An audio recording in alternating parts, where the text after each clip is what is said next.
푸른밤 종현입니다.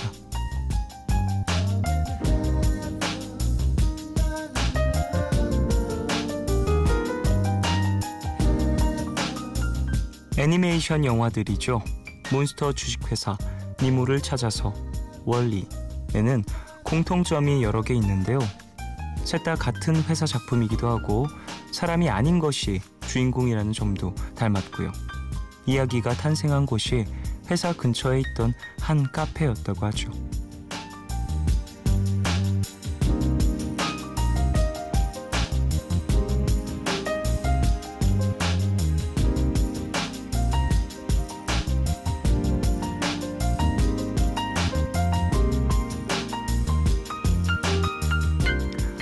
회사의 사무실에서 길고 긴 회의 끝에 탄생한 명작처럼 보이지만요.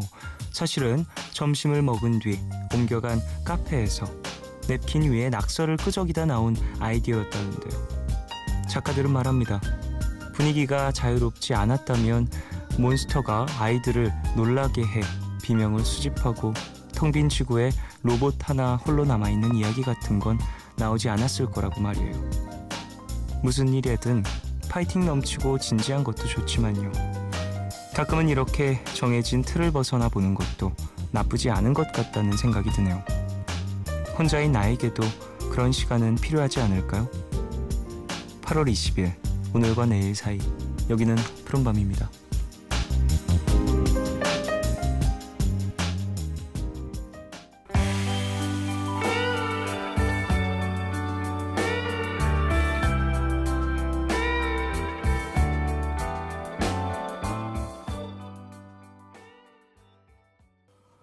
8월 20일 토요일 첫 곡으로 들으신 곡은 에릭 클랩튼의 Wonderful Tonight 이었습니다. 자, 오프닝에서 어떤 좌우분방한 분위기가 오는 창의성에 대한 이야기도 나눈 것 같아요. 정해진 틀에서 오는 어떤 지루함, 따분함, 그리고 그냥 시간을 보내게 되는 멍한 그런 분위기들. 예. 사람이 많다라면 더 크게 오는 어떤 전체적인 집단적 분위기가 형성이 되기도 하지만 혼자일 때도 이런 일상적인 틀은 날 가두는 벽이 되는 것 같다는 생각을 좀 해보기도 합니다. 가끔은 나에게 있어서 조금 자유를 주고 자유에서 오는 어떤 창의력으로 새로운 무언가를 움직이는 에너지를 얻기도 하겠죠. 여러분들도 그런 주말을 보내시길 바라겠습니다. 토요일입니다. 미드나잇 스포일러 함께하죠. 영화 전문기자 신기주 기자님 모시고요. 3부는 여러분의 이야기와 신청곡으로 채워지는 코너 너의 얘기 그리고 푸른밤 준비되어 있어요. 방송 중에 참여 원하시는 분들은요. 짧은 건 50원, 긴 문자와 사진 첨부 문자 100원이 추가되는 샵 8000번으로 사연 보내주세요. 무료인 미니 어플로도 참여 가능합니다. 푸른밤은 개념 플러스 유형, 마운티아, 자유투어 여행사, 유록스, 다우닝 산업, 한진관광, 기초영어 해커스톡, 경동 나비엔과 함께합니다.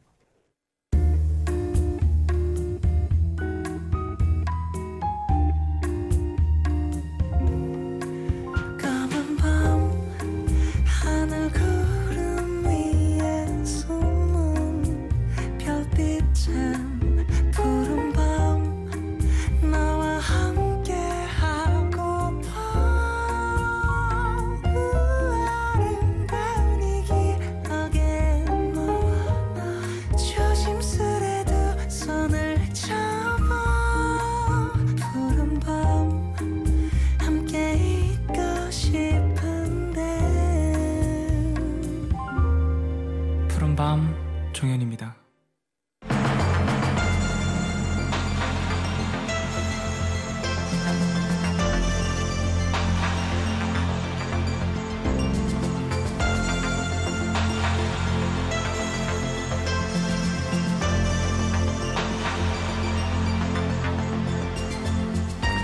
한 남자가 차를 타고 어두운 터널 안을 달립니다. 그리고 그 안에서 예상치 못했던 붕괴 사고가 일어나죠. 터널 안에 갇힌 남자와 터널 밖에 모여있는 사람들 사이 숨막히는 긴장감이 흐르는데요. 구할 것인가 포기할 것인가. 미드나잇 스포일러 지금 시작합니다.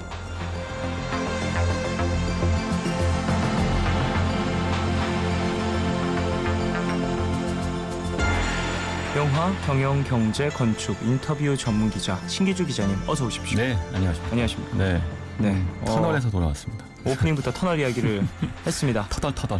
네. 이 영화 요즘에 꽤 많은 사람들의 관심을 받고 있고. 네, 그 요즘 그 부산행부터 시작해서 네네. 인천 상륙작전, 제이슨 본 그런 다음에 이제 바통을 이어받은 영화가 터널이죠. 그렇군요.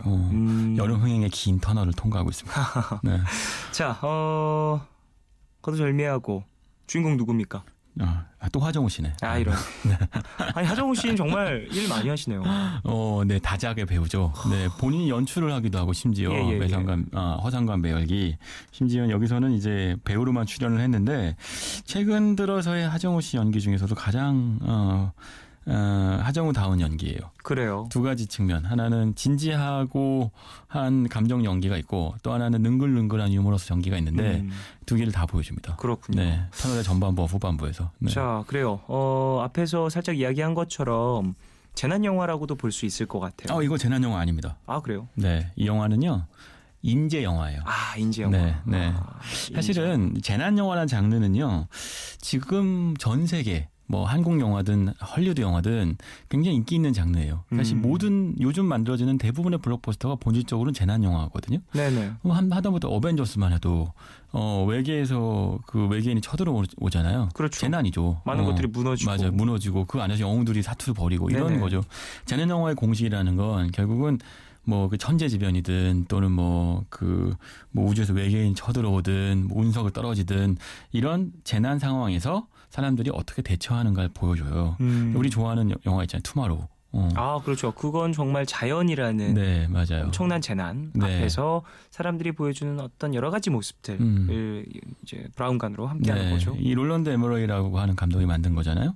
감독이 만든 영화 자체가 재난인 경우도 꽤 있는데 뭐 어쨌든 재난 영화의 공식을 만들었다고도 할 수 있겠어요. 네네. 그러니까 거대한 재난이 닥쳐요. 그리고 그 안에 있는 개인들이 누군가를 구하려고 애써요. 대부분 가족이거나 투마로우는 아들이거나 뭐 이런 거죠. 그러니까 재난 상황에서 우리가 제일 먼저 챙기는 사람이 누구겠어요? 나의 가족, 내가 사랑하는 이. 엄마 아빠는 아니지, 보통 애인이거나 참 자식 키워봐야 소용없지만 어쨌든 그런데 제가 이걸 재난 영화하고 구태여 분류해서 이 터널을 인재 영화라고 부르는 이유는요. 예를 들면 예를 들면 투마로우에서 그 기상이변, 빙하기. 네. 물론 우리가 그 환경을 오염시켜서 빙하기가 빨리 온 측면이 있죠. 하지만 그건 우리 모두의 문제인 것이고 특정 누군가를 탓할 수는 없잖아요. 네. 우리는 그냥 우리 모두 다 피해자일 뿐인 거예요. 뭐 아마게돈 이런 영화에서 보면 운석이 지구를 향해 날아와요. 이게 꼭 뭐 정부 탓인가? 그러니까 운석을 우리가 부른 것도 아니고요. 그렇죠. 우리 기업 탓인가? 전화해서 우리가 뭐 운석을 만들어 갖고 불렀나? 뭐 운석의 연비를 조작했나? 이런 거 아니거든요. 그러니까 사실은 재난 영화의 본질은 재난 자체는 어느 누구의 책임도 아닙니다. 그러니까 그렇게 설정할 경우에 좋은 점은 뭐냐면요. 재난 상황에 닥쳤을 때 사람들이 서로를 비난할 이유가 없어요. 우리 모두 다 피해자이기 때문에 우리 모두 단합할 수 있고 그리고 그 재난에 어떤 책임을 누군가한테 더 씌우거나 서로 갈등하기보다는 서로 연대하고 그리고 누군가 구해주려고 애를 쓰죠. 물론 이게 너무 그 순진한 발상이니까 그 안에서 이제 좀 삐딱한 감독은 꼭 이기적인 사람 하나 넣잖아요. 자기 살려고 애쓰다가 죽는 사람. 네네. 그런 사람은 꼭 구태여 애써서 죽일 필요 없어요. 알아서 재난 상황이 다 정리해 주거든요. 네네. 근데 이게 재난의 유토피아라고 하는 것이기도 한데 많은 그 블록버스터 재난 영화들이 역설적으로 재난의 유토피아를 다루고 있어요. 그러니까 그 안에서 영웅이 등장합니다. 반드시. 그 영웅이 사람들을 구하려고 애쓰고 우리는 그들을 도와주거나 또는 우리도 구해주길 바라고. 그러니까 재난이라고 하는 영화가 흥행하는 이유도 어찌 보면 거대한 스펙타클과 그리고 주인공들의 영웅주의와 그리고 휴머니즘이 결합될 수 있는 장르이기 때문인 거예요. 영화 보고 나면 후련하거든요. 네네. 재난, 큰 볼거리, 뭐 헤일 같은 거 본 다음에 그래도 우리 서로 구해줄 수 있을 것 같아 라고 생각하죠.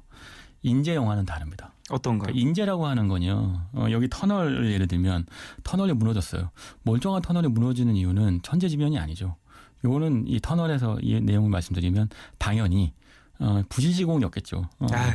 그렇죠. 볼트 10개 넣어야 되는데 2개 넣고 뭐 시멘트 그 배합 이상하게 하고 철근 제대로 넣어야 맞아요. 되는데 철근 네. 뭐 한 다연습게 빼먹고. 맞아요. 이게 너무 전형적이어서 우리 다 알고 있잖아요.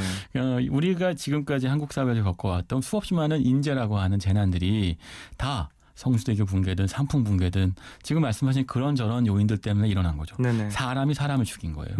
터널이 무너집니다. 그러면 일단 누군가를 미워할 수밖에 없죠. 인재 상황이라고 하는 건 그 사회를 갈가지 찢어놓는 거예요. 재난은 사회를 하나로 뭉치게 만들 수 있는 요인일 수 있어요. 물론 잘 대처하면. 네. 근데 물론 이제 사회가 준비가 안 돼 있으면 재난 상황에서 오히려 인재가 불어닥치죠. 예를 들면 재난이 인재를 불러오는 거죠. 그렇죠. 2차적인 피해로. 미국에서 그 허리케인 카트리나가 뉴올리언즈를 강타했을 때 그때는 인재 상황이었죠. 그렇죠. 재난이 닥쳤는데 뉴올리언즈 시장이 도망가고 뉴올리언즈 시 자체가 붕괴됐으니까요. 그치, 붕괴됐죠. 반면에 9.11 같은 경우는 재난이 미국 사회를 단합시킨 사례이기도 했어요. 당시에 리더들이 등장해서 당시에 조지 부시 대통령이 9.12 테러 현장에 그 다음 나섰고 그리고 당시에 줄리아니 시장이었을 거예요. 아마 시장이 그 9.12 테러가 나자마자 저도 그 동영상을 봤는데요. 줄리아니 시장에 대한 호불호를 떠나서 이 사람이 그 순간만큼은 굉장히 뛰어난 리더였거든요. 아주 멀리 있는 시청에 있었는데 무조건 9.12 현장으로 뛰어가는 거예요. 그냥 그 모래폭풍이 닥치는데도 그 순간에 하는 얘기는 다른 게 아니에요. 그냥 이게 만하탄의 남쪽에 있으니까 빨리 북쪽으로 가라고. 그냥 그 얘기 하나만 하면서 계속 자기 남쪽으로 내려가요. 그게 줄리아니 시장이 리더였던라고 보여지는 이유거든요.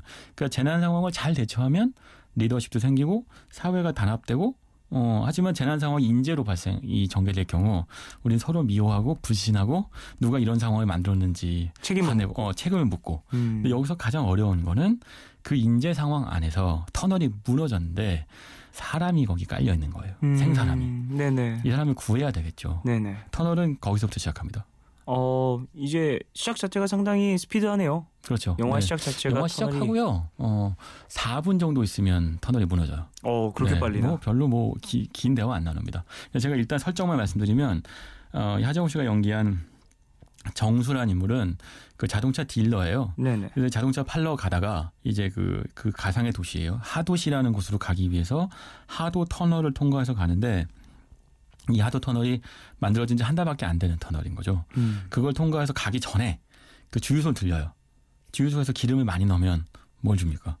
쿠폰이요. 네, 쿠폰하고 휴지하고 물을 생수 2병을 받아요.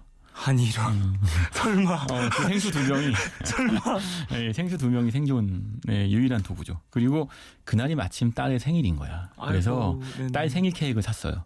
뒷좌석에 뒀어. 그게 유일한 식량이네요.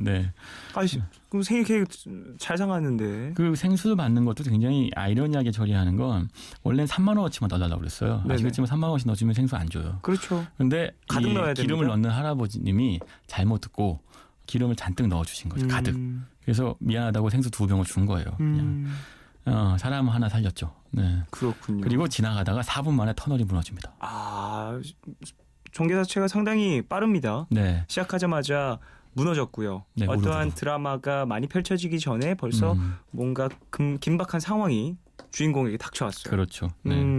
자, 이쯤에서 노래를 듣고 와서 얘기를 본격적으로 나눠보도록 하죠. 뮤즈의 Time is Running Out 듣고 오겠습니다.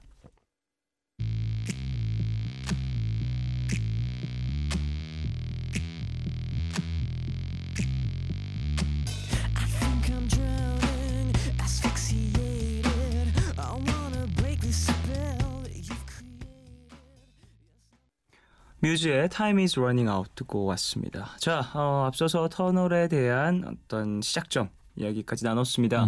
빠르게 전개가 되었고요. 주인공은 터널 안에 혼자 있나요?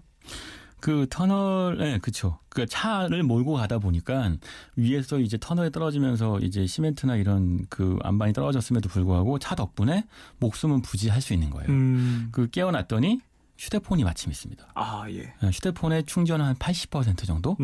그리고 라디오가 좀 나오죠. 그 자동차 배터리가 있으니까. 그 외에는 어떤 상황이 벌어지는지 알 수 없는 상황인 거예요. 그래서 일단 가장 먼저 휴대전화가 있으니까 휴대폰으로 119에 전화를 합니다. 119에? 네. 물론 119에 전화를 하면 잘 구해주시고 굉장히 대처를 잘 해주시지만 다 그런 건 아니니까 영화에서는 어떻게 표현하느냐. 어디 계신지 정확한 위치를 얘기하라고 말씀을 하시죠. 주소를 대라고. 주소요. 네. 예. 그게 거기가 어디입니까? 라고 물어봅니다. 하도 터널이요.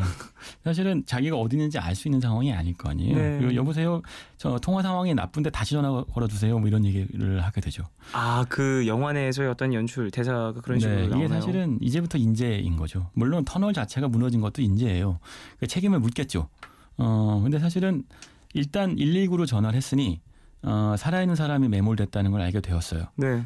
이제부터 이제 구조 상황이 벌어지는데 여기서부터 인재의 연속입니다. 어떤 인재들이 있느냐? 일단 이 터널에 관련된 그 시방서가 없어요. 무슨 얘기냐면 설계도가 없어서 터널 내부의 구조를 제대로 알 수 없는 거죠. 그 정도로 부실한 네, 굉장히 부실한 상황이군요. 거죠. 그리고 높으신 책임자가 옵니다. 국토안전부의 장관으로 표현되어 있는데 네네.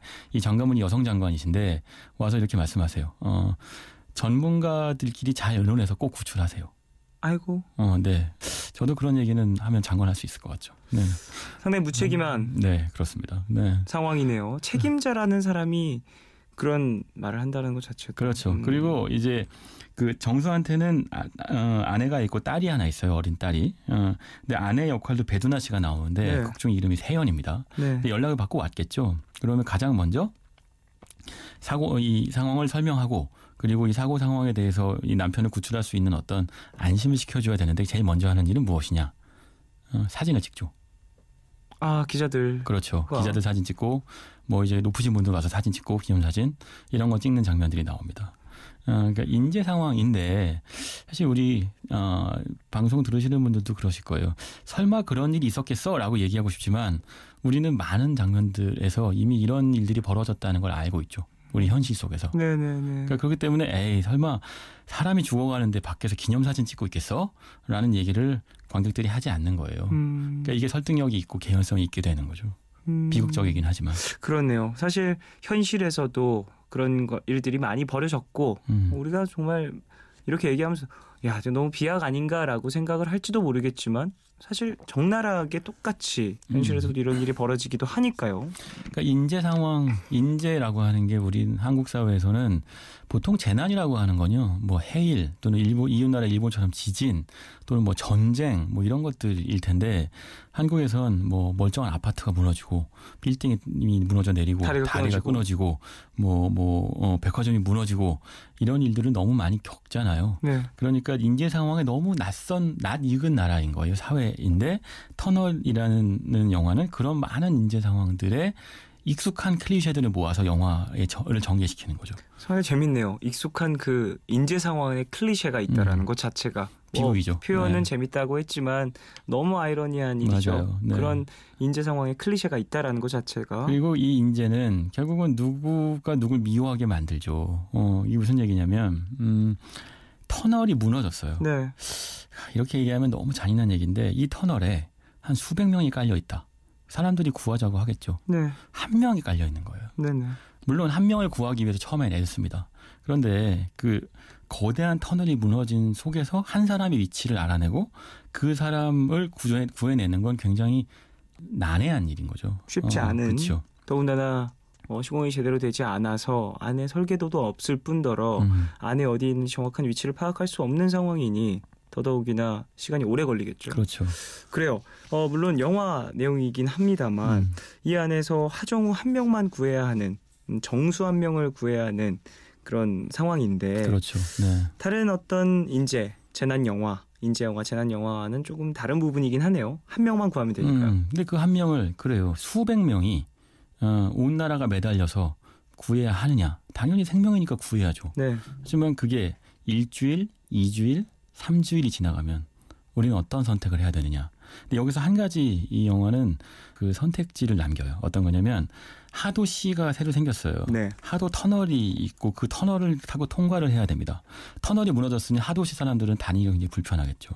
근데 마침 그 옆에 하도 제2터널이라는 터널을 뚫고 있어요. 네. 근데 하도 이 터널이 무너지니까 이 터널 공사는 중단되거든요. 근데 공사가 중단되면 그 하루하루 인건비, 자재비, 그러니까 비용 손실이 굉장히 크죠. 네. 처음에 무너졌을 때는 이 정순한 사람을 구해야 되니까 제2터널 공사를 중단시켰겠지만 시간이 지나면 얘기가 달라지겠죠.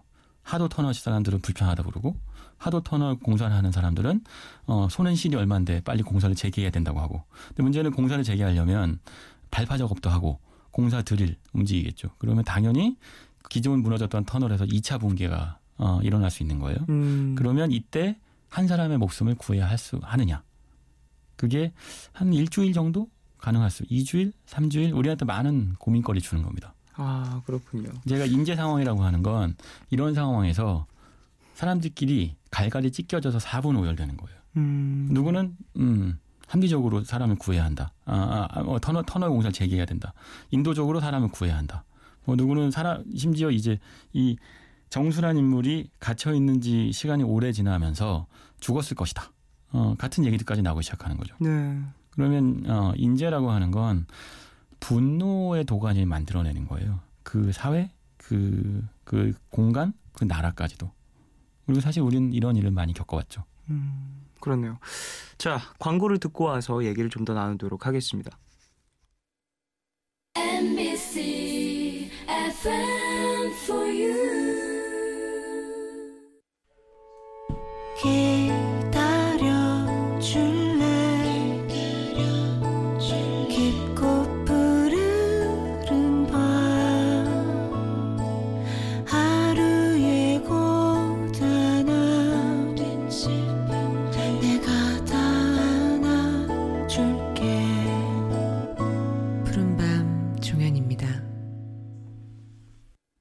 네, 광고 듣고 돌아왔습니다. 영화 터널에 대한 이야기를 나누고 있어요.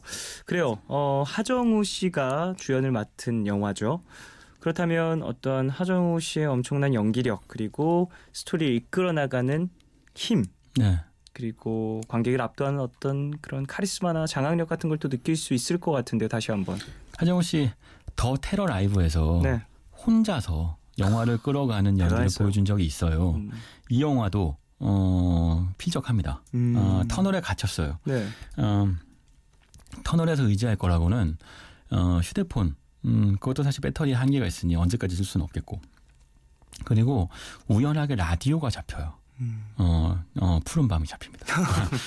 푸른 밤이 잡혔으면 좋겠는데 아니고 클래식 FM이 잡혀요. 네. 클래식 FM의 그 진행자는 이동진 선배, 그 영화 기자로 유명하신 이동진 기자가 선배가 맡았는데 어쨌든 그 클래식 채널을 들으면서 바깥 세상과 소통을 하고 케이크 먹고 그리고 음료수 물 나눠 먹고 뭐 이렇게 하면서 버티죠.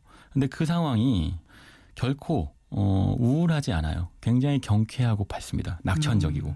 그러니까 일단 처음에 이 정순한 인물의 캐릭터는 어쨌든 구출될 거라고 믿어요. 그리고 생각보다 지내만 하거든요. 이렇게. 그러니까 정말 뭐 사람이 몸으로 매몰된 게 아니고 차 안에 매몰돼 있기 때문에 뒷좌석에 가면 어느 정도의 여유 공간은 있어서 그 안에서 뭐 다리를 뻗기도 하고 그리고 알고 봤더니 어쨌든 그 안에 강아지도 하나 있는 거예요. 같이 매몰된. 네. 강아지하고 친구가 됩니다. 그 공간에 어떤 네. 생명체가. 그렇죠. 정수 그리고 강아지 캐릭터가 하나 더 있는 거군요. 그렇죠. 그래서 그 강아지 덕분에 서로 정을 주고받으며 강아지와 우정을 나누죠.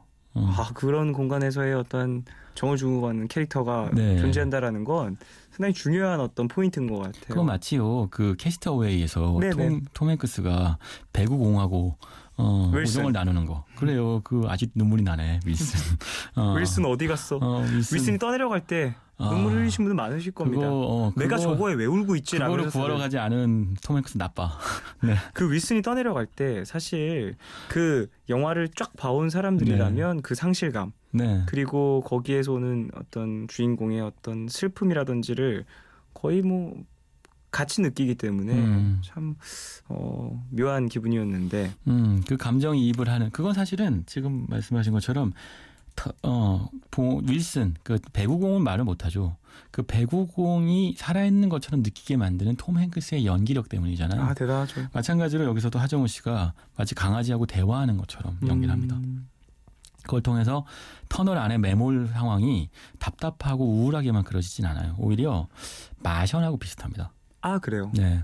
마션과 비교가 된다면 조난 당했으나 맷 데이먼이 굉장히 경쾌하잖아요. 그렇죠. 그렇죠. 자기 퇴비를 갖고 만들어서 그 감자를 싹을 치우기도 하고 디스코 음악을 듣기도 하죠. 네네. 마션은 디스코라면 터널은 클래식이에요. 아, 그래요? 네. 쇼스타코비치. 네. 자, 그래요. 하정우 씨 하면은 사실 많은 분들이 먹방으로 기억하시는 분들도 많이 있잖아요. 여기 먹을 게 없어요. 네. 하지만 케이크라는 음식이 있고 하지만 우리가 기억했던 복스럽게 먹는 어떤 네. 그런 모습이 나오지는 않겠네요. 뭐 그거 아껴 복스럽게 먹으면 그렇죠. 아껴 먹어야 되는데 네. 그 강아지하고의 그 케이크를 두은 쟁탈전이 있습니다. 아, 네. 그래요. 기대가 되는데요. 케이크 쟁탈전. 그래요. 어쨌든 영화가 생각보다 그렇게 무겁게 많은 진행이 되지는 않는다는 것도 얘기해 주셨고요. 초반에는 전형적인 재난 영화예요. 그냥 알 수 없는 상황으로 재난 그 터널에 매몰되었고 이 사람한테는 아무 잘못이 없어요. 그러니까 관객들도 이 사람의 탓을 하지 않죠. 단지 구해야 한다는 제가 좋아하는 표현이 있잖아요. 버스를 탑니다. 네네. 그래서 버스를 타고 구하러 가죠. 전혀 아무도 의심하지 않아요. 문제는 영화의 중반 이후부터죠. 구조 기간이 길어지고 말씀드린 여러 가지 변수들이 등장하면서 바깥 상황이 굉장히 복잡하게 돌아가는 거죠. 사람을 두고 정치를 하고 주판화를 두들기고 서로 정쟁을 하죠. 그러니까 인재 상황이 그 한 사회에 미치는 얼마나 상처가 깊은지를 터널은 보여줍니다. 그러니까 전반부와 후반부의 톤이 다른데 전반부가 마션이어서 후반부의 이 무거운 이야기들을 관객들이 빠져서 보게 되죠. 그렇다면요. 배우들도 연기가 상당히 쉽지 않았을 것 같아요. 터널 안에 있는 혼자와 바깥에 있는 어떠한 캐릭터들의 감정 교류라는 것이 없는 거잖아요. 사실은 여기서 연기가 뛰어나지만 하정우 씨 가려고 잘 안 보이는 연기가 배두나 씨예요. 그러니까 그 남편이 안에 있어요. 네. 처음에는 전화기로 전화를 받고 그 생존을 확인하지만 시간이 갈수록 뭐 배터리도 줄어들게 되고 생존 여부도 알 수 없게 될 텐데 그런 상황에서 배두나라는 인물이 제가 말씀드린 것처럼 바깥 상황은 차라리 터널 안에 갇혀 있는 게 나을 만큼 잔인하고 복잡해지거든요. 그거를 오로지 이 아내가 되는 세연, 배두나 씨가 겪어야 되는 거죠. 그 순간의 감정의 변화 같은 것들이 이 영화에서 전달하고자 하는 모습일 수도 있죠. 그렇군요. 자, 사실 이 영화 내에서 오는 어떠한 사회에 대한 환멸 같은 것들도 많이 표현이 될 것 같다는 생각이 듭니다. 앞에 했던 이야기를 들어보니까. 기자님이 보시기에 이 이야기에서 가장 중심이 되는 건 또 뭐가 될까요? 이 영화요. 이 영화를 보신 분들은 당연하실 것이고 지금까지 제 얘기를 들으신 청취자분들은 아마 떠올리셨을 거예요. 세월호를. 네. 근데 이 영화는 아이러니한 게요.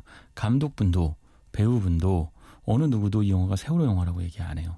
세월호 영화라고 질문을 받았어요. 제작 보고회 때도 받았고 뭐 배우하고의 인터뷰 때도 늘 이 영화가 세월호를 암시한 것이냐 또는 풍자한 것이냐 뭐 이런 것들에 대한 얘기를 하지만 늘 이 영화는 생명의 가치에 대한 이야기이지 세월호 영화가 아니라고 얘기를 합니다. 물론 세월호 영화는 아니죠. 이 영화 터널에 대한 이야기고 사실 이 영화에는 원작 소설이 있어요. 네. 원작 소설 제목도 동명이거든요. 터널.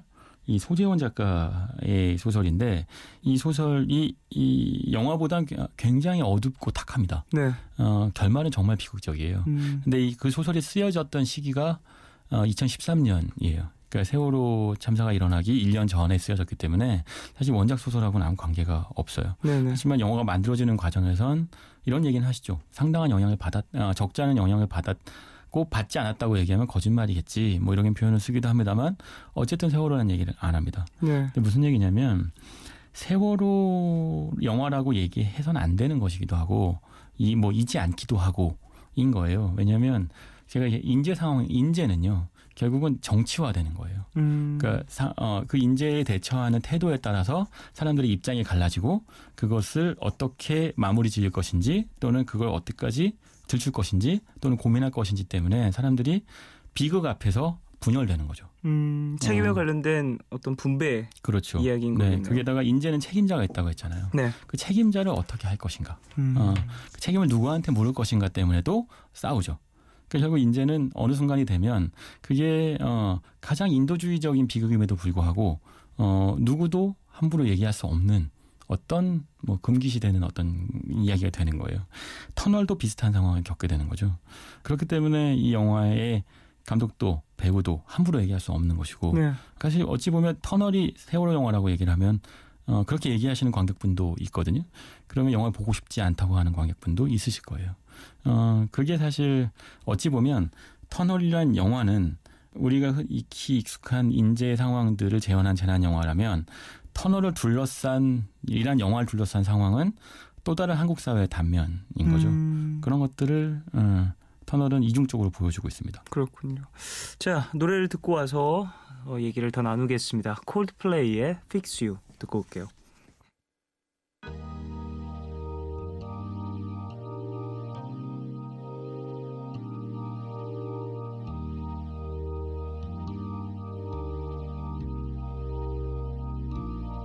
When you try your best but you don't succeed.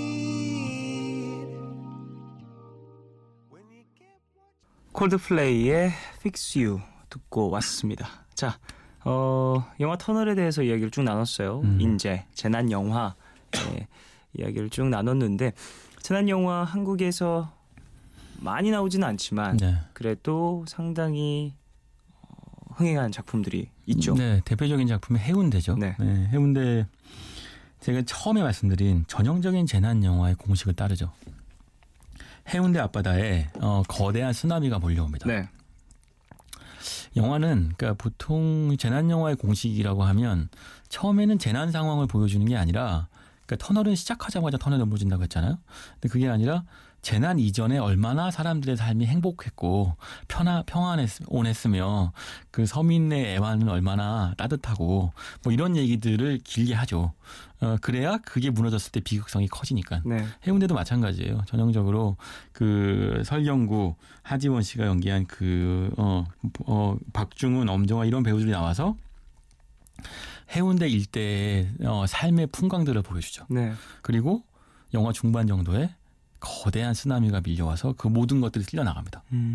그리고 뭐 비극들이 일어나죠. 누군 죽고 누군 살고 누구는 누굴 구하려다 죽고 누구는 자기만 살려다가 죽고 그리고 나서 후반부가 되면 이제 그중에서 살아남은 사람들이 있고 싸우던 부부도 서로 화해하고 모두가 서로를 용서하는 걸로 끝나요. 네네. 제가 이렇게 간단하게 설명하니까 이 영화가 뭐 너무 단순한 것 같지만 이거를 스펙타클을 곁들여서 관객들한테 딴 생각 못하게 몰아치면서 영화를 찍기라는 건 네. 생각보다 어려워요. 우리가 늘 롤란드 에메로이를 우습게 보지만 이 감독이 그렇게 오래 살아남는 이유가 있어요. 이런 영화 잘 찍는 감독은 거대한 규모를 잘 다룰 수 있어야 되고 네. 규모의 스펙타클을 배우들의 하나하나의 방점을 찍으면서도 군상을 보여줄 수 있어야 되고 그러면서 영화의 호흡이 늘어지지 않으면 안 되고 결말을 유치하면 안 되고 이걸 해내는 게 이제 그 어려운 걸 또 해낸 감독이 윤재균 감독이죠. 윤재균 감독. 윤재균 감독은 그러니까 이런 식의 그 흥행 감각에 있어서만큼은 네. 저는 뭐 굉장히 오래전부터 이 감독님을 뵀었는데 타고났어요. 그러니까 그 대중적 감각이 있는 감독들이 있거든요.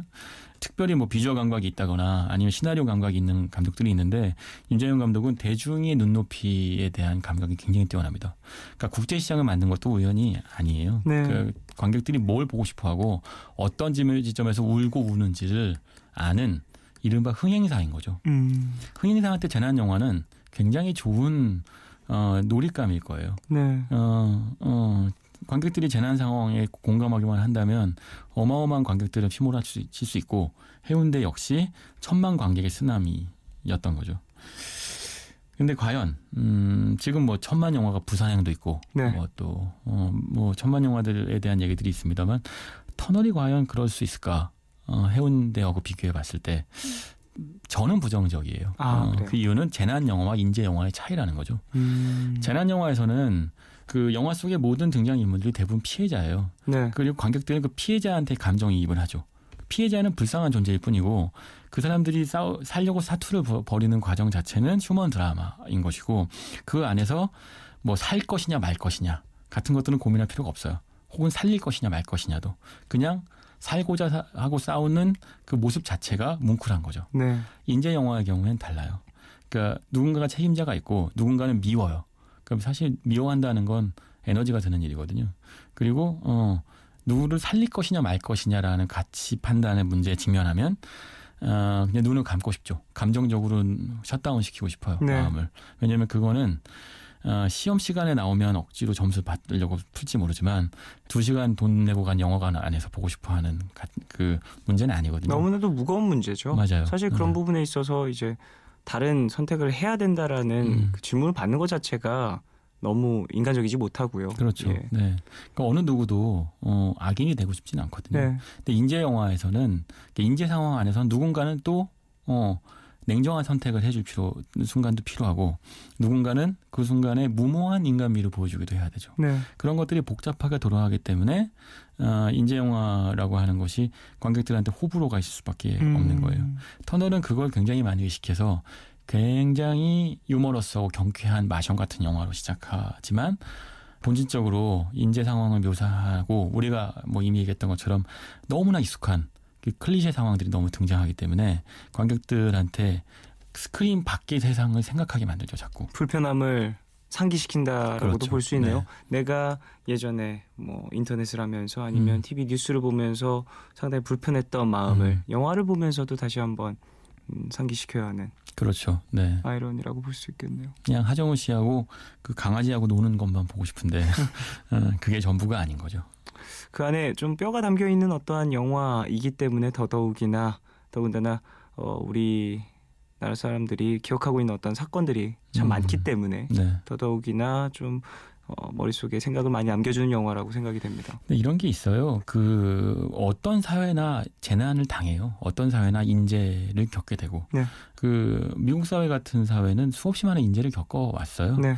그런 과정에서 사회가 진화하는 건데 그런 인재 상황을 그 대중문화가 그 어떤 소재로 삼아서 영화로 만들게 됐다는 건 이제 어느 정도는 그런 것들을 소화해내고 있다는 의미이기도 하거든요. 이게 시작일 뿐이지만 그런 것들을 대중적으로 소화해서 이해할 수 있는 노력들을 하고 있다.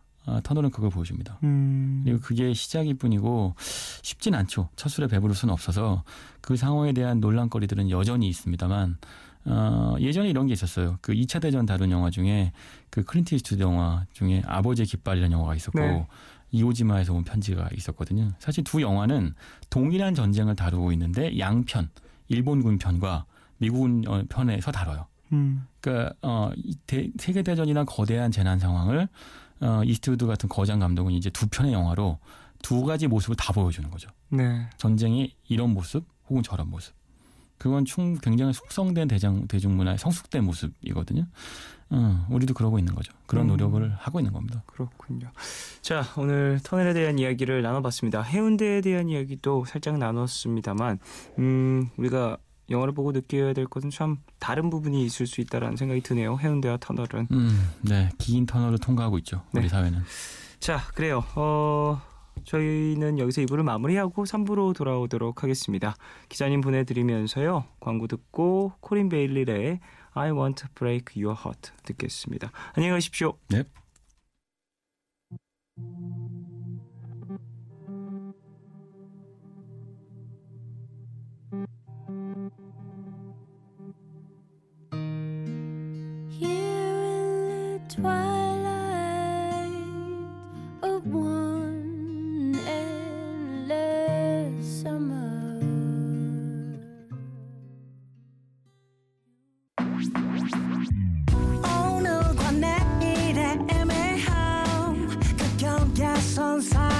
시작과 끝이 만난 시간 착각과 만남의 인사 안녕 또 다른 안녕 매일 하지 yeah.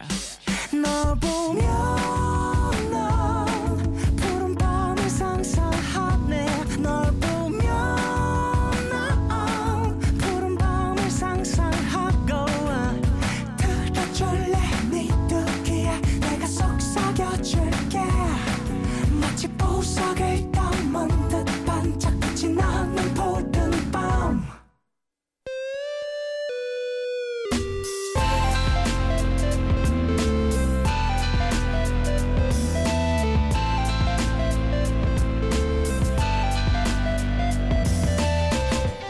푸른 밤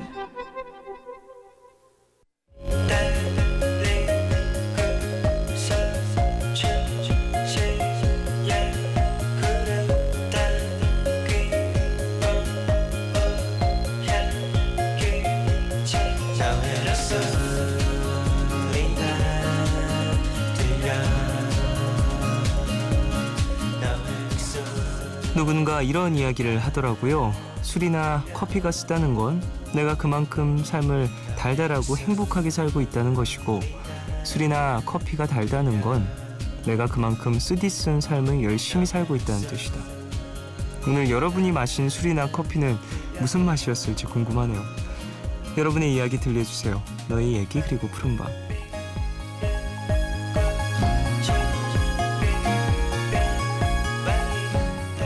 이 시간 참여 원하시는 분들은요, 푸른밤 홈페이지 사연과 신청곡 게시판에 글 남겨주시면 되고요. 손편지는 서울시 마포구 성암로 267 MBC 라디오 푸른밤 앞으로 보내주시면 됩니다. 네, 앞서서 술이랑 커피 얘기를 좀 했는데 그렇군요. 술이나 커피가 쓰면 인생이 좀 달달한 거고, 술이나 커피가 달면 인생이 좀 힘든데 열심히 살고 있다라는 뜻. 전 좀 어찌 보면 비슷한 말인 것 같기도 해요. 저도 일 많이 할 때 커피 되게 많이 마시거든요. 그리고 괜히 좀 일 많았던 날 혹은 회식할 때 술 마시면 더 맛있는 것 같고 그런 기분이 드는데 그런 면에서 봤을 때는 맞는 말인 것 같다는 생각도 드네요. 9893님, 요즘 아이들과 신촌 블루스 앤 박보 밴드의 왜 불러를 듣고 나서 제대로 필을 받았습니다. 초등학생 5학년 아들 녀석은 제가 부르면 왜 불러 하고 3학년 딸아이는 심부름을 시키거나 꾸중을 하려고 하면 안 들려 이러는데요. 아이들과 아이 엄마가 잠든 사이에 심야 영화를 보러 몰래 나왔는데 오늘도 자동차 안에서 서툰 일본식 억양을 즐겁게 따라 불렀네요. 영화 속에서 간간히 흐르던 노래 중에 비지스의 Staying Alive 신청합니다 라고 보내주셨습니다. 신촌 블루스와 박보 밴드가 함께한 노래를 또 가족 모두에게 전파하신 것 같은데요. 저는 이 노래가 어떤 곡인지는 잘 모르는데요. 예. 좀 재밌는 일인 것 같아요. 나와 함께 있는 이들이 내가 좋아하는 문화에 자연스럽게 녹아든다라는 거, 그리고 그 문화도 좀 영향을 많이 미쳐서 서로 취향이 조금씩 닮아간다라는 거, 이런 게 참 재밌죠. 8927님, 옥상에서 자려다가 모기에게 패배하고 방으로 내려왔어요. 더운데 좋은 노래라도 들으면 잠이 올까요? 라고 보내주셨습니다. 그러게요. 많이 덥죠. 예, 또 밖에는 모기가 있기 때문에 창문도 마음대로 못 여는 요즘입니다. 심지어 옥상에서 주무시려 했다니 과욕이었어요. 선풍기에 만족하시길 바라겠고요. 앞서 9893님이 비지스의 Staying Alive를 신청해 주셨는데 노래가 어떤지 한번 같이 들어보죠. 좋은 곡일지. 자, 노래 듣고 오겠습니다.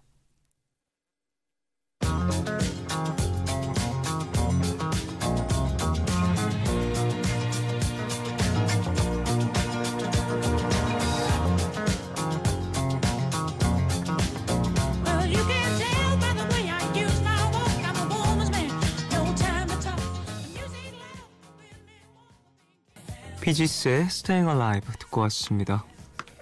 5601님, 요즘 회사에 에어컨을 세게 틀어놔서 그런지 렌즈를 끼는데 눈이 더 금방 건조하고 뻑뻑해지더라고요.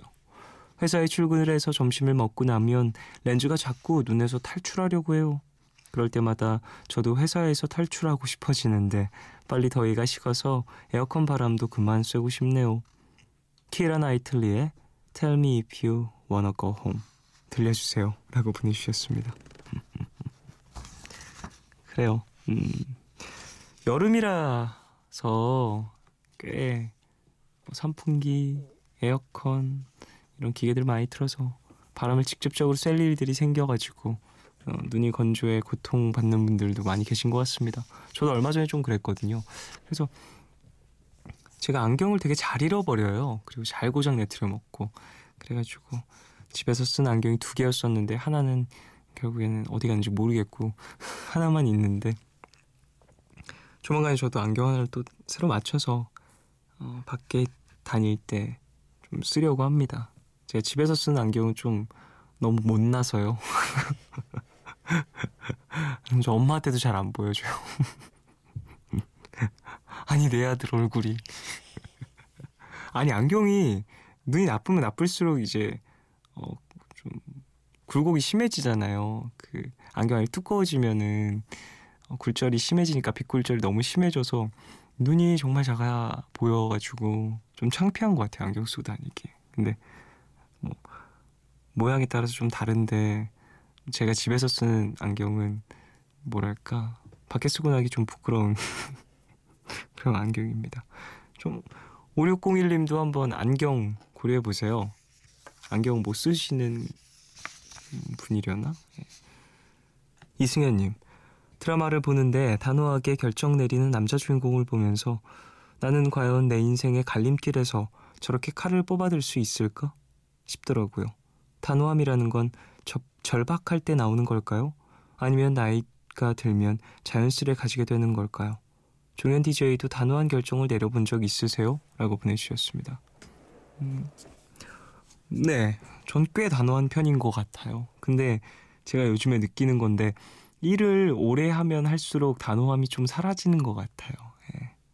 좀 무뎌지는 것 같고 되게 뭐랄까 제가 일을 그렇게 오래 한 건 아닌데요. 예. 8년 정도 했는데요. 글쎄 좀 그런 느낌이 있어요. 뭐랄까 제가 예전에 가사에도 썼었던 말인데 네모난 이제 사각형이 여기저기 막 부딪히면서 그 모난 부분들이 조금씩 사라지고 그러다 결국엔 원이 돼버리는 이게 인디언 속담에 있었던 거였거든요. 죄책감이라는 건 마음속에 있는 착한 삼각형의 마음이 여기저기 안 좋은 일을 했을 때 부딪혀서 아픈 그런 감정이다. 근데 계속해서 죄책감을 많이 느끼는 나쁜 짓을 하다 보면 결국엔 그게 동그래져서 죄책감을 못 느끼게 된다. 뭐 이런 인디언 속담이 있었던 걸로 기억을 하는데 그거를 보고서 좀 생각을 했었거든요. 죄책감뿐만 아니라 그 외에 다른 것들도 다른 감정들도 좀 무뎌지는 게 있는 것 같은데 라는 생각이 들어서 썼던 건데 단호함도 비슷한 것 같아요. 일을 많이 겪다 보면 단호하다고 해서 꼭 다 좋은 것만은 또 아니니까 좀 무뎌지는 것도 있는 것 같고 그렇습니다. 근데 좀 가장 중요한 건 너무 익숙해지지 않는 게 가장 좋은 것 같아요. 모든 것에. 그래야 판단도 좀 더 최대한 객관적으로 내릴 수 있고 그런 부분들이 생기니까. 3908님 에피톤 프로젝트의 해열제 신청합니다. 듣고 싶어요 라고 보내주셨어요. 네, 틀어드릴게요. 키라 나이틀리의 Tell Me If You Wanna Go Home 5601님 신청곡이고요. 에피톤 프로젝트의 해열제 3908님 신청곡입니다. 두 곡 듣고 올게요.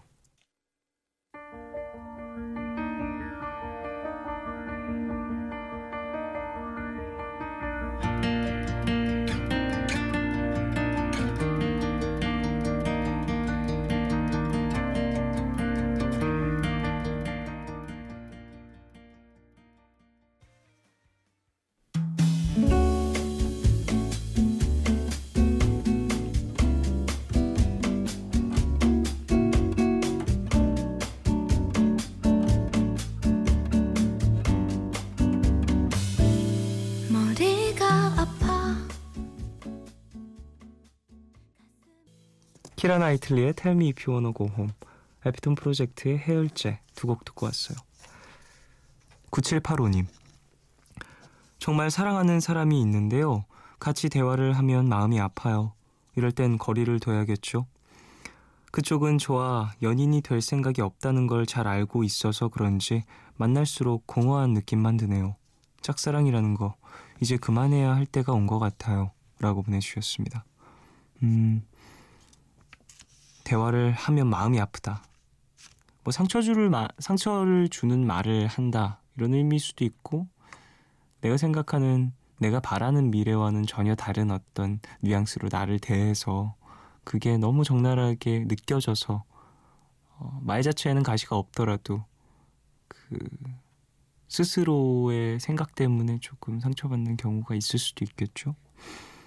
지금 당장 마음이 너무 힘들다면 어느 정도 본인만의 시간을 갖는 것도 나쁘지 않을 것 같다는 생각이 드네요.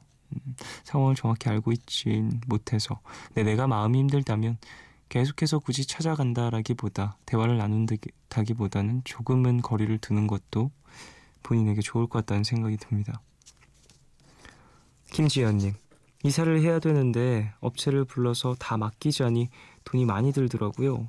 그래서 가족 전체가 땀을 뻘뻘 흘리며 이사할 짐이랑 현재 살고 있는 집으로 오가면서 매일 청소하고 도배하고 전기 연결까지 하고 있어요. 그래서 하루 일과가 끝나면 모두 지쳐서 쓰러지는데요. 덕분에 온 가족이 입맛도 없고 정신도 없네요. 푸른밤 애청자 여러분은 절대 여름에 이사하지 마세요. 라고 보내주셨어요. 아이고, 많이 더우신데 고생하시네요. 근데 전기 연결까지 하시나요? 이건 좀 위험한 거 아닌가? 네, 그건 좀 걱정이 되네요. 저 물론 도배, 청소, 뭐 이삿짐 싸기 뭐 이런 거 다 해봤는데 전기 연결은 안 해봐서 예. 아무쪼록 조심하셔서 준비하시길 바라겠고요. 이사 마무리까지 힘내셔서 가족들 다 화이팅 하시길. 강현진님, 휴가 가시는 분들 소식을 들을 때마다 부러운 사람입니다. 저희 회사도 휴가가 있는데 같이 갈 사람도 없고 갈 곳도 없고 오라는 사람도 없고 말하다 보니 더 우울하네요. 서태지의 모아이 틀어주세요. 처음에 물방울 떨어지는 소리가 시원해서 좋아요. 라고 보내주셨습니다. 에이, 뭐 꼭 어디 가야 누가 함께 해야 휴가입니까? 내 마음이 좀 편하고 쉴 수 있으면 휴가죠. 현진 씨도 집에서나마 좀 푹 쉬시면서 영화를 보시든 아니면 그냥 가만히 늘어져 계시든 좀 시간을 두시고 스스로에게 뭐랄까 멍하니 있을 수 있는 기회를 주시면 좋을 것 같네요. 그것도 좋은 휴가가 되죠. 서태지의 모아이, 강현진님 신청곡입니다. 듣고 올게요.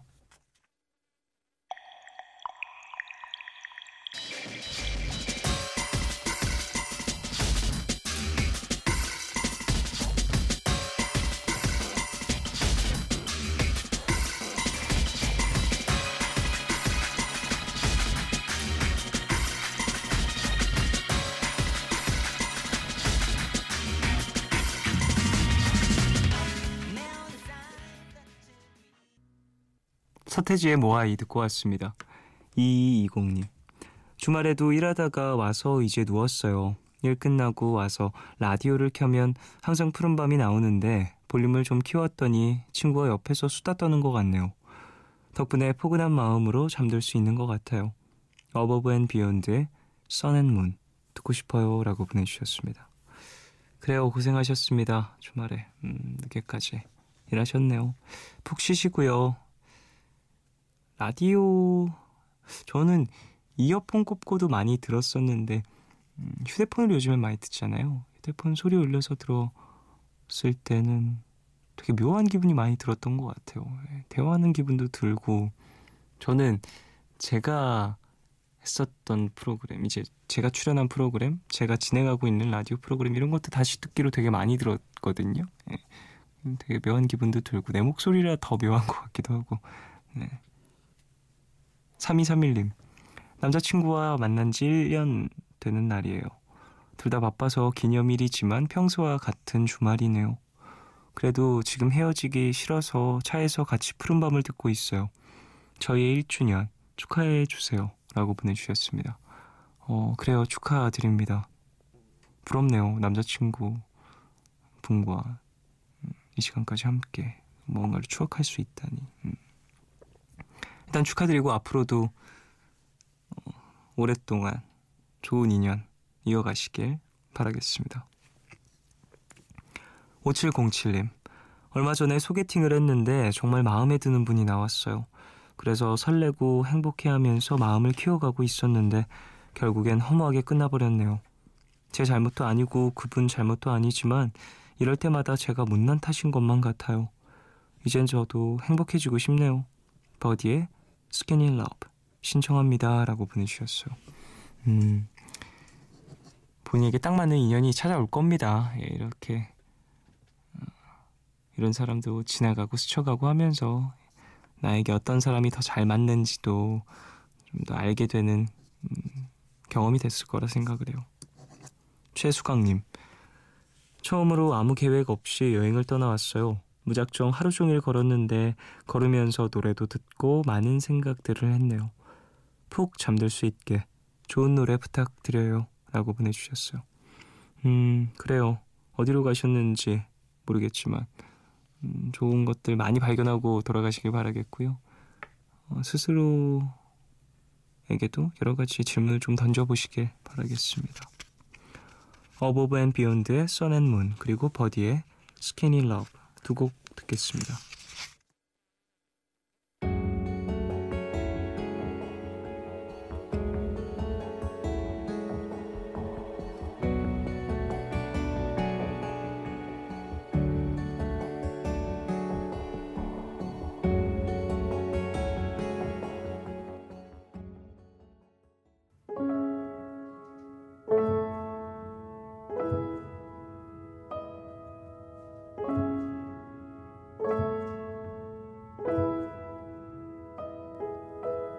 Come on, skinny love, just last the year. Pour a little soul. Above and Beyond의 Sun and Moon 그리고 버디의 Skinny Love 두 곡 들었습니다.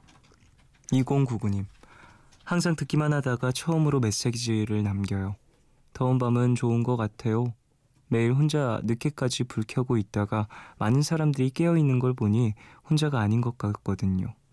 그래도 더운 날에 오래 지속되면 안 되겠죠? 10cm의 열대야 듣고 싶습니다 라고 보내주셨어요.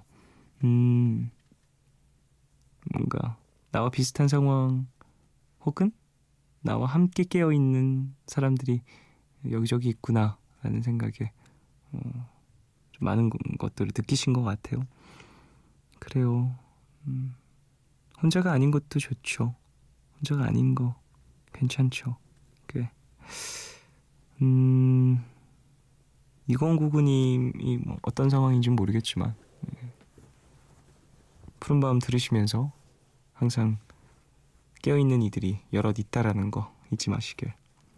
5480님, 26살 직장인입니다. 요즘 일이 많아서 일하면서 오랜만에 들어요. 대만으로 휴가를 다녀왔는데 거기서 USB를 잃어버려서 지금 했던 일을 다시 하고 있어요. 같이 일하는 사람은 잠수를 타서 일주일째 연락이 안 되는데 정말 속이 부글부글 끓어오르네요 라고 보내주셨어요. 아이코, 일하는데 이렇게 연락 안 되면 진짜 답답하고 걱정되는데 아무쪼록 일이 잘 풀리길 바라겠고요. USB가 없어져서 했던 일을 또 하고 계신다라고 하는데 참 스트레스 많이 받으시겠지만 그래도 또 마무리 지어야 할 일은 마무리해야 좋겠죠. 힘내셔서 마무리하시길 바라겠습니다. 4752님, 저는 간호사예요. 지금 근무 중인데 오늘은 제가 좋아하는 분들과 함께 일해서 든든하네요. 오늘도 힘내서 밤 근무 잘하라고 응원 부탁드려요. 신청곡은 영화 안녕 헤이즐 OST인 트로이 시반의 The Fault in Our Stars 부탁드려요 라고 보내주셨어요. 늦게 밤 근무하고 계신 것 같아요. 힘내시고요. 주변에 함께하는 이들도 많이 계신 것 같은데 그분들과 또 좋은 관계 유지 잘 하시길 바라겠습니다. 10cm의 열대야 그리고 트로이 시반의 The Fault in Our Stars 두 곡 듣겠습니다. 우린 워낙 말이 없었지. 괜히 서로 바라보다가 그대와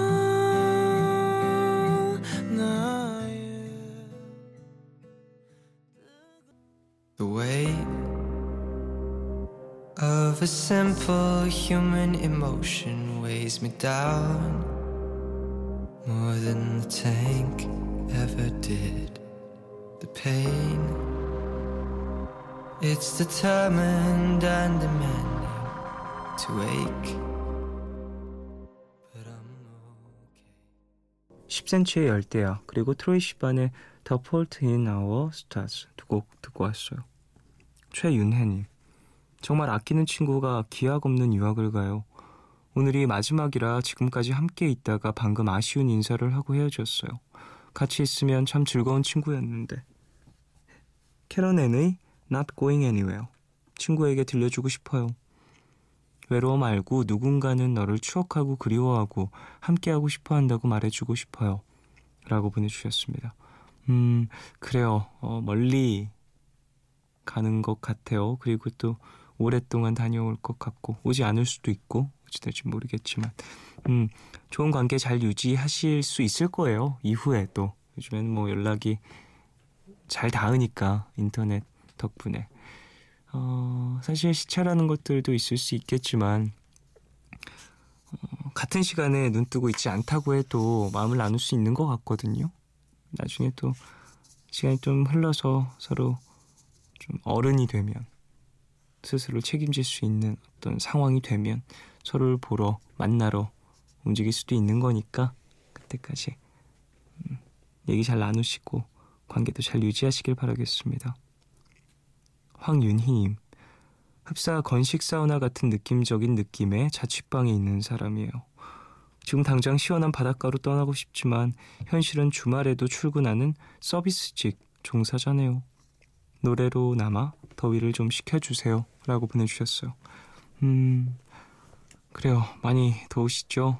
힘내십시오. 출근 주말에도 하신다고 하는데 일이 좀 수월해지시길 바라겠습니다. 서비스직이시면은 주말이 더 정신없으시지 않을까라는 생각이 드네요. 힘내시길 바랄게요. 캐런 앤의 Not Going Anywhere 이 곡은 최윤혜님 신청곡입니다. 듣고 올게요.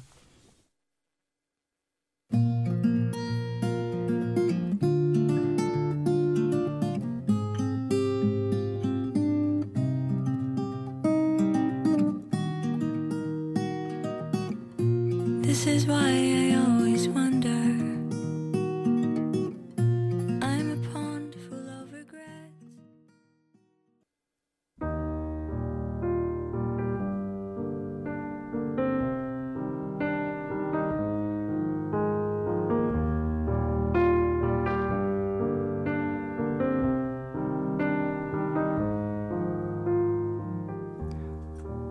내일 너에게 푸른밤의 마지막 시간은 내일을 시작하는 여러분께 드리는 곡으로 준비하고 있죠.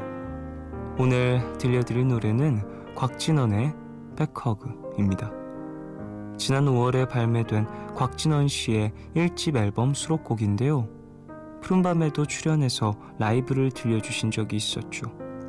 이 노래 백허그도 곽진원 씨가 직접 작사 작곡하신 곡입니다. 가사를 조금 들어볼까요? 뒤에서 나를 안아주세요. 뒤에서 나를 안아주세요. 몰래 몰래 살금살금 나의 뒤로 다가와줘요. 아직 그댈 내가 안아주는 건 많이 부끄러워요. 마냥 소년 같으면서도 어딘가 대범한 구석을 숨기고 있을 것 같은 곽진원 씨 본인의 캐릭터가 드러나는 가사인데요. 본인만의 뚜렷한 색을 잘 드러낸 매력적인 곡이라는 생각이 듭니다. 그럼 오늘 끝곡으로 곽진원의 백허그 들으시고요. 지금까지 푸른밤 종현이었습니다. 내일도 쉬러 와요.